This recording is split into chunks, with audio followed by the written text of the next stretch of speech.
Quando o agrônomo e especialista em direito ambiental José Olímpio Morelli foi exonerado do IBAMA em março, já era um sinal do que seria o ano de 2019. Quem pediu sua cabeça foi um ex-deputado que pescava numa reserva ambiental em Angra dos Reis em 2012. Ele recebeu uma multa de R$10 mil que nunca foi paga, a exemplo de 95% das multas aplicadas pelo IBAMA. Ou seja, quem cumpriu a lei foi penalizado, quem descumpriu foi eleito. E por que as multas não são pagas? Por causa dos recursos que podem se prolongar por anos e após 3 anos são arquivadas. Os desastres em Minas Gerais são exemplos da burocracia e do descaso com a vida humana. A ambientalista Maria Tereza Corujo foi o único voto contrário ao aumento das operações da mineração em Brumadinho. Dos 10 membros do Conselho Estadual de Política Ambiental, o outro voto dissidente, que se absteve, foi do representante do IBAMA. Um mês depois de terem sido ignorados, 270 pessoas morreram e uma cidade inteira sumiu do mapa. Quem sobreviveu amarga com o desemprego e o abandono. Em entrevista à agência pública em março, Morelli disse que a tragédia em Brumadinho acontecida em janeiro foi anunciada, porque na tentativa de enfraquecer a fiscalização ambiental, o licenciamento de obras de alto risco está sendo repassado para os estados. Com a justificativa de gerar emprego, os dirigentes das empresas ignoram os alertas para não diminuir a margem de lucro. Maria Tereza diz que no direito ambiental, uma obra nunca deve ser licenciada se não tiver 100% de certeza que não causará dano. Segundo a ambientalista, o conselho virou uma fábrica de licenças e as pessoas que trabalhavam e viviam lá não sabiam que corriam risco de vida. O IBAMA é responsável por monitorar florestas, reservas, rios e mais de 8 mil quilômetros de litoral. Para cobrir o imenso território brasileiro, precisaria de mais de 2 mil fiscais. Apesar disso, logo que assumiu, o ministro da pasta exonerou os chefes dos postos, deixando os fiscais sem ter o que fazer, além de bater o ponto. Em abril, em Rondônia, os servidores foram impedidos de combater a extração ilegal de madeira, na Floresta Nacional do Jamari, uma área de 220 mil hectares, e de destruir o maquinário usado pelos criminosos, o que é previsto em lei. Outra forma de enfraquecer a fiscalização foi fundir o IBAMA com o Instituto Chico Mendes, que cuidava apenas das unidades de conservação, como também transferir a Agência Nacional de Águas e o Serviço Florestal Brasileiro para outras pastas, a fim de que sumam sem que ninguém perceba. Segundo Morelli, os 3 maiores inimigos são o garimpo, o desmatamento e a grilagem, quando grandes áreas de floresta, que são patrimônio da União, são derrubadas e vendidas para virar pasto ou cultivo de soja usada na ração animal. E como se não bastasse, os criminosos que botaram a floresta no chão e são financiados pela bancada ruralista devem receber a bênção de uma medida provisória legalizando as terras. No sul do Pará, em Novo Progresso, o dia 10 de agosto ficou conhecido como Dia do Fogo.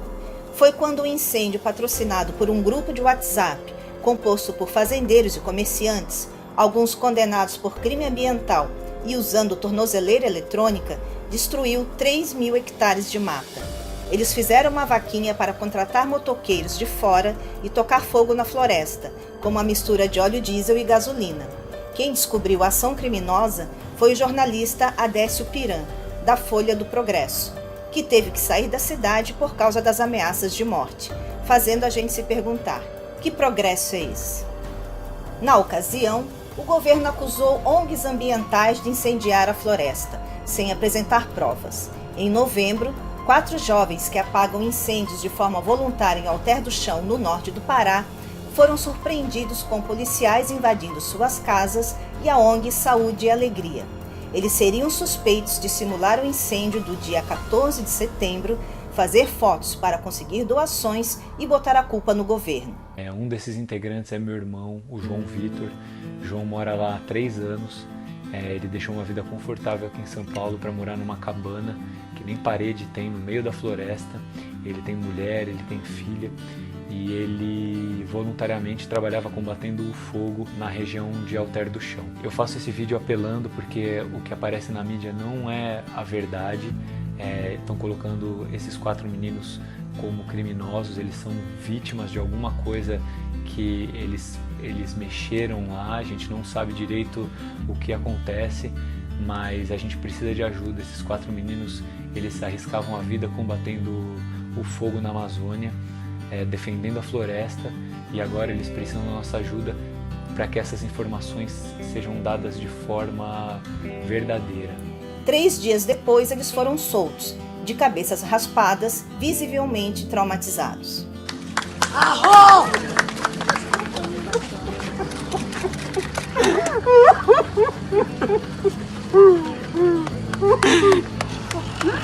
Ninguém solta a mão de ninguém!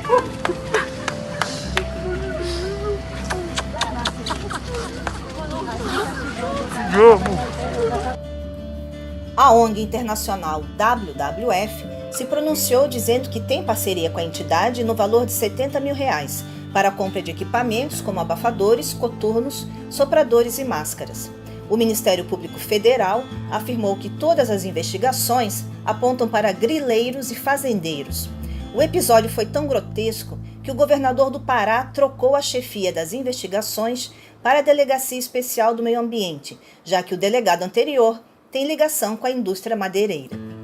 Pouca gente sabe onde fica Alter do Chão, um local paradisíaco com 6 mil habitantes às margens do rio Tapajós, cobiçada pelas construtoras porque recebe 200 mil visitantes por ano.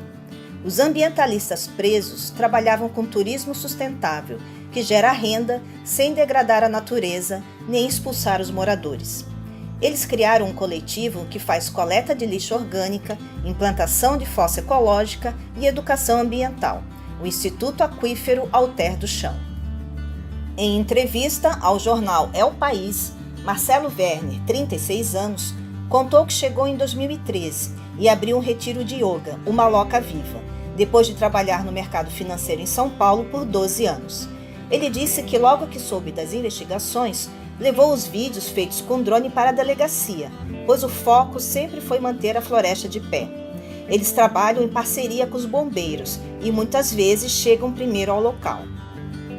O trabalho voluntário começou em 2017, quando a casa de um amigo pegou fogo. Por ser tesoureiro da entidade, Marcelo revela que exige nota fiscal de tudo e nem suspeitava do que estava sendo acusado. João, o mais novo, já atuou em missões humanitárias em Moçambique, na África. Ele chegou ao Alter do Chão de moto após percorrer 6 mil quilômetros a partir de Goiás. Lá casou e teve 2 filhas. Agora teme por suas vidas. A ONG Saúde e Alegria atua há 30 anos na zona rural de Santarém. O fundador, o médico sanitarista Eugênio Scanavino Neto, começou a cuidar das comunidades ribeirinhas depois de notar que, apesar de morarem ao lado da maior fonte de água doce do mundo, não tinham água encanada nem tratada. E já que os rios são estradas da região norte, montou um barco-escola para atender e educar o povo com o circo Mocorongo, apelido de quem nasce em Santarém. A ONG, que chega onde o poder público não chega, já instalou 5 mil sanitários, distribuiu centenas de filtros e perfura poços artesianos. Quando os brigadistas foram presos, Caetano Scanavino estava em Brasília para tentar levar energia elétrica à localidade. Apesar do baque sofrido com a repercussão negativa na mídia e redes sociais, ele não cancelou a jornada cirúrgica, que estava sendo montada fazia 15 dias. Um mutirão é realizado anualmente graças à parceria com 30 médicos voluntários, os Expedicionários da Saúde, projeto que iniciou em 2004 na aldeia Yanomami. De 30 de novembro a 7 de dezembro, foram realizadas 200 cirurgias de glaucoma e catarata, 2.500 exames e 1.500 atendimentos. Só o processo de triagem levou uma semana. A Rede Aliança, composta por promotores e defensores públicos especializados em direitos humanos, está cuidando da questão jurídica. Eles alegam que estão criminalizando o bombeiro para liberar as áreas de conservação para exploração comercial. No site da ONG já havia um alerta que usavam o seu nome de forma indevida para pedir doações, golpe bem manjado na internet. Quem mais sofre na pele os ataques são as tribos indígenas, os guardiões da floresta, que ficaram sem assistência médica com a saída dos cubanos. Em fevereiro, a casa de Francisco Pereira, 53 anos, da etnia tucano, foi invadida em Manaus e ele foi morto na frente da família. Ele era o líder de 42 aldeias. Em agosto, no Amapá, o cacique Emirá Uajapi, de 68 anos, foi morto a facadas e jogado no rio. Paulo Paulino, 26 anos, levou um tiro no pescoço em novembro. Raimundo e Firmino Prachede foram mortos a tiros em dezembro, na estrada, após saírem de uma reunião. No dia de produção deste vídeo, outro índio foi morto, desta vez esquartejado. Os 3 últimos são do Maranhão, da etnia Guajajara, a mesma de Sônia, a porta-voz dos indígenas, que percorre o mundo alertando para o genocídio dos povos nativos. Ela é formada em letras e enfermagem e é coordenadora da Organização Indígena Amazônia Brasileira. No começo do ano, Sônia esteve no Senado exigindo a demarcação das terras, como está previsto no artigo 231 da Constituição. Por que eles continuam miseráveis com 13% do território nacional quando nós utilizamos 7%? Porque a terra não é de vocês. A terra é da União. Quem usa o índio, né? Quem usa o índio? Porque o índio era para estar muito bem. Mas quem que fez isso com os índios? Os próprios índios? A sua fala aqui retrata muito bem o pensamento mesmo que tem esse setor ruralista que compõe a Câmara e o Senado, que quer a qualquer custo flexibilizar a legislação ambiental para poder explorar os territórios. A visão que você tem de terra é muito diferente da visão que a gente tem. Não dá para você olhar para nós, povos indígenas, e pensar que a gente tem o mesmo entendimento de território como o seu, que é de exploração, destruição, pensando em lucro, pensando em dinheiro. Não é esse o entendimento nosso. Para nós o território é sagrado, nós precisamos dele para nós existir. E vocês olham para a terra indígena e chamam de terra improdutiva. Nós chamamos isso de vida. Em julho, o alvo dos ataques foi o Instituto Nacional de Pesquisas Espaciais. A instituição, que tem 60 anos de atividade, teve os dados questionados pelo governo por causa do crescimento de 278% no desmatamento em relação ao ano anterior. O sistema PRODES, que monitora a Amazônia Legal por satélite, identificou que 2.254 km² de florestas sumiram, o equivalente a 1.600 campos de futebol. O diretor do INPE, o físico e engenheiro Ricardo Galvão, funcionário de carreira há quase 40 anos, não aceitou ser acusado de mentir sobre os dados e veio a público explicar como é feito o trabalho. Ele mostrou que qualquer pessoa pode conferir o desmatamento no site da instituição, na plataforma Terra Brasilis. A NASA, inclusive, reconhece a excelência do INPE em relação ao monitoramento e prevenção de queimadas, tecnologia desenvolvida na gestão de Marina Silva em 2004, quando o desmatamento começou a reduzir. The US and Brazil have had a very close scientific partnership for the last 20 years when I've been working in the Amazon. I was actually part of the team that helped to develop Brazil's deforestation monitoring program with a new satellite that we had launched in the early 2000s.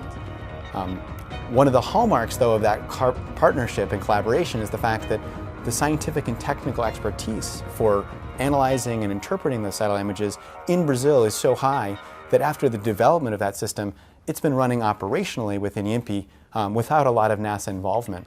Galvão foi exonerado no dia 2 de agosto e desde então tem dado entrevistas alertando para o perigo do discurso anti-ciência, que coloca em risco a Amazônia, responsável pelo equilíbrio do clima no mundo. A floresta produz rios de água aéreos, resultado da evaporação dos rios e do sistema de ventos. Tudo está conectado. Não é à toa que a fumaça chegou a São Paulo em 19 de agosto, fazendo o dia virar noite. A luta de Galvão foi reconhecida pela revista de divulgação científica Nature, uma das principais do mundo, que o colocou na lista dos 10 cientistas de destaque de 2019. A prova que funciona é que esse sistema que a Marina Silva pediu, de 2004 a 2012, foi usado para que o IBAMA tomasse as suas ações, e o desmatamento decresceu de 27 mil quilômetros quadrados a pouco mais de 4 mil quilômetros quadrados em 2012. Em 2012 ou 2013, não lembro, a revista Nature publicou um edital elogiando esse sistema desenvolvido pelo INPE, dizendo que foi o melhor sistema que teve mais impacto nos últimos 10 anos para controle e desmatamento de florestas tropicais. Eles já estavam sabendo.